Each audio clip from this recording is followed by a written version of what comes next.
Hi, Kenny here. We're riding. It's mid-November. +5, just barely. And we're gonna go for a quick little ride. I want to talk about my experiences with this heel-toe shifter. I've had this heel-toe shifter mounted on for about a week. I've gone on a couple rides, and just wanted to give you my overall thoughts on heel-toe shifters. I don't know if you can see that, but maybe I'll try and get the camera lower for that one. But there it is. That's a heel-toe shifter.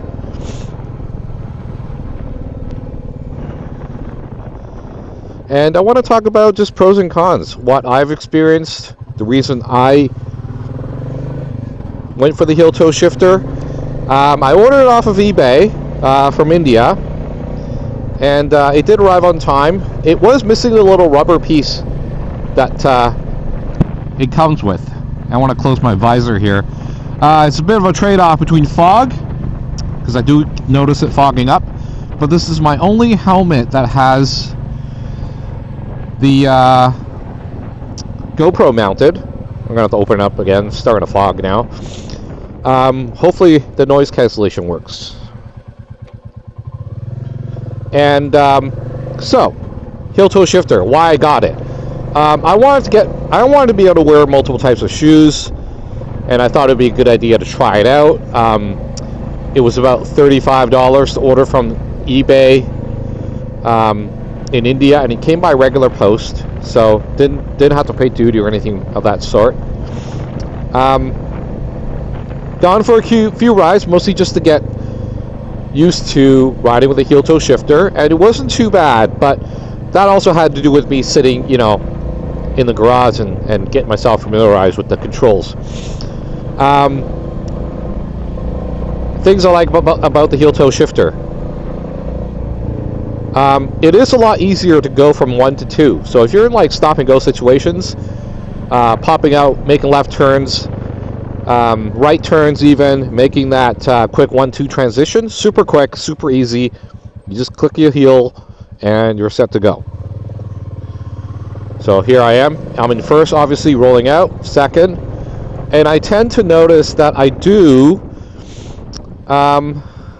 get on the RPMs pretty quick. Like I'll keep in the low RPMs, and I'm able to. Here's 1, 2, and no problems. I do go through my shifts a lot quicker this way now that I'm used to it. A little bit of a drawback to the heel-toe shifter is that you lose all that real estate. So I don't know if you can see, but all that real estate down there, you lose it at the heel. You lose that all at the heel. So there's not much space for you to get back there and play around. So if you like standing up, if you like being on your feet, this might be a bit of a problem. Most often than not, I just kind of ride it like this. I'll show you. I just ride it like this. Just let it hang. And that seems to work out pretty well. So, you do lose a bit of real estate, but it does accommodate. I've tried it with various shoes. You are able to use, different shoes. And if it's just something that you do regularly, especially with shoes that are like dressy, things like that, or even just hiking boots. I like wearing hiking boots, but I find them really clunky on this motorcycle. So it would be a nice option. I haven't tried it yet. I'm wearing flat shoes currently, and the way I've got my heel-toe shifter situated is that it's fairly even, front and back. So it's not higher on one side or lower on the other necessarily, and I kind of prefer it. I think I find this to be the most comfortable. Yeah, overall, really good experience with the heel-toe shifter.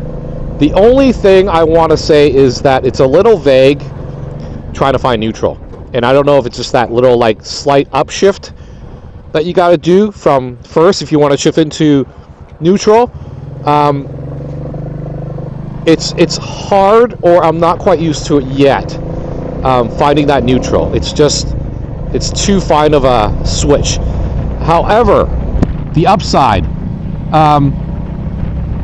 because I have my shifter so even, I am able to go down and reach for that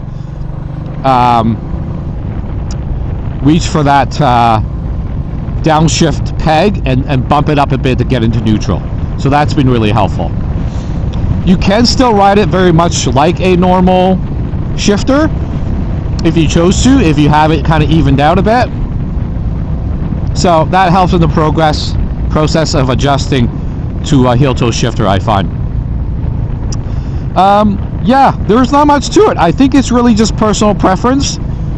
I like sitting upright, and I like being able... Oh, another thing I want to mention, the pros of this.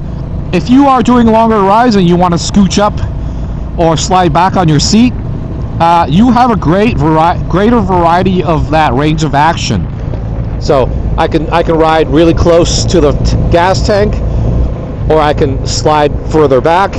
It really doesn't matter, because you don't have to like try to wedge your toes underneath that front peg. So that's been like super helpful.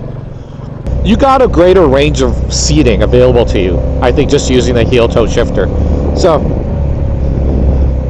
that's all good. So yeah, the heel-toe shifter, really liking it. I think my bike is nearing its final form, I gotta say. I'll show you guys the saddlebags in a little bit once we stop. I just want to take a quick putt out here. I haven't been out in the countryside in a while on the motorcycle, or at all really, and it's nice to get out here, just take a look around and ride around, just to see what's going out here, and it's kind of nice without all the people around. So I want to try and pop into my little local conservation area here, see what's up.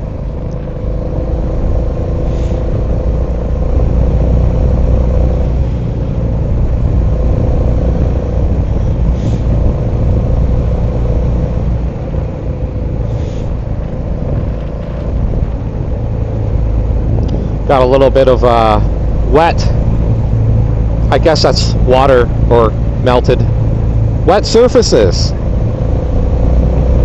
No big deal.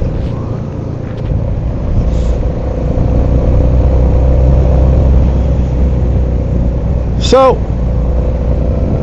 I know a lot of guys have given up riding. It is mid-November, and I think I gotta mention one thing that's sort of confidence inspiring about riding a small bike like this, a 350cc, and it being a single cylinder. It's got really good traction in the colder climates. It's not a powerful bike that things will slip out underneath you, and if you know the characteristics of a single cylinder engine, the pulse, the drive mechanism and the pulse only comes on in that quarter rotation. Only 25% of the wheel while the spinning is delivering that power. So you don't have a back wheel that's constantly like torquing. So it makes it really sturdy for situations like wet, cold, colder climates and things like that. See if there's anybody here. No, it looks pretty closed. Go for a little pop around.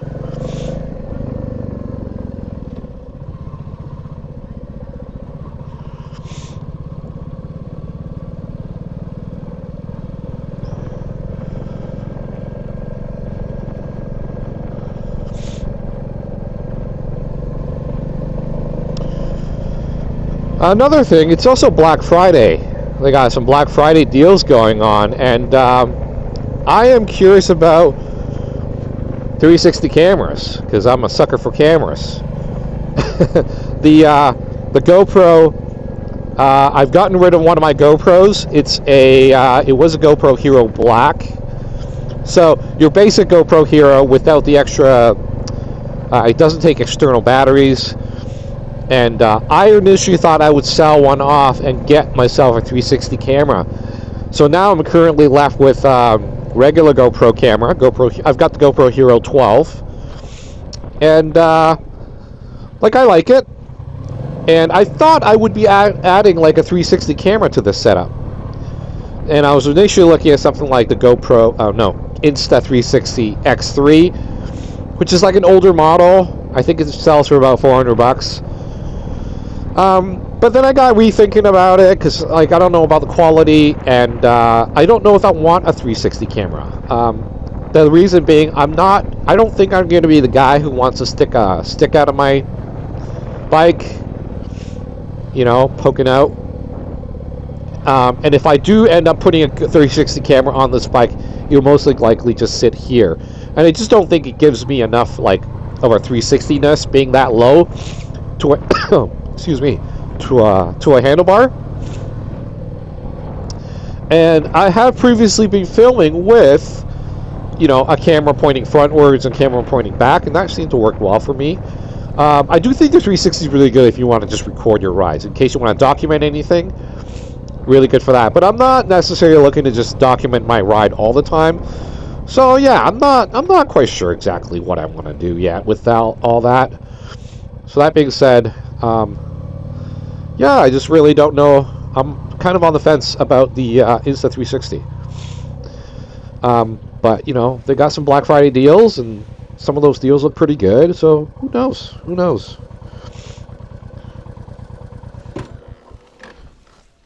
Gotta make sure the ground's not gonna sink me in. So yeah, here is the heel toe shifter. It didn't come with this rubber bit, which I was a little disappointed. So literally all that came was the shifter itself, no extra bolts, no nuts, and no rubber peg sleeve. So there's that. The pros and cons I've already discussed it. So you do lose that little bit of real estate, right? Like, I'm going to show you guys. So once you're kind of shifting, you're kind of relegated to having your feet out here or here. This is where I tend to sit my feet most of the time. You can still stand up, but you got to be really careful. And you can pop up from time to time, but you might not necessarily just want to ride your bike like this. Now, I know there's alternative floorboards you can get for the Royal Enfield. That's not on the radar currently because I'm pretty happy with these pegs. So besides losing that real estate, there aren't a whole lot of cons. There is one concern, and that's standing next to your bike like this and having bump into this. But it hasn't happened yet, and I don't know if that's a genuine concern or just some shit I've made up. These are the Royal Enfield military-styled, I guess military-inspired bags I've been mentioning from time to time, and they do take up a lot of space. If you want to look at the real estate that it takes up on the bike, Oh, one thing I did add. I just took a little bit of reflective tape and slapped it over these rings to give it some extra reflectivity, because I'm a little OCD about safety. And who knows? We'll see if that sticks. But yeah, it takes up a lot of room. But it is super handy. I do fit a lot of stuff in here. And currently, I even have like my tripod, my camera. I'll show you guys what I got in here.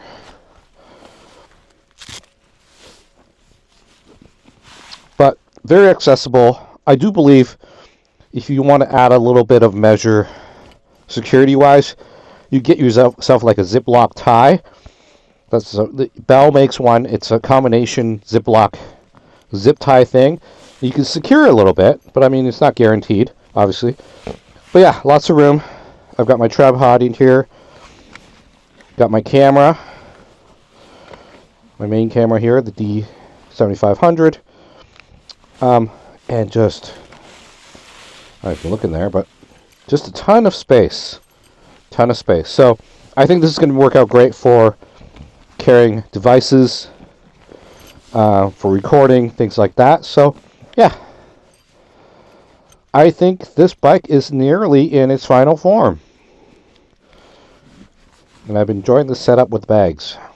One thing that's really kind of neat is I haven't put this to test yet, but these bags sit on kind of this railing that has a shelf. And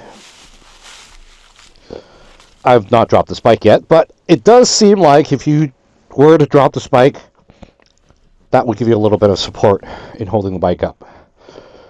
So, yeah, gonna go for a little bit more of a ride, and I'll talk to you guys later.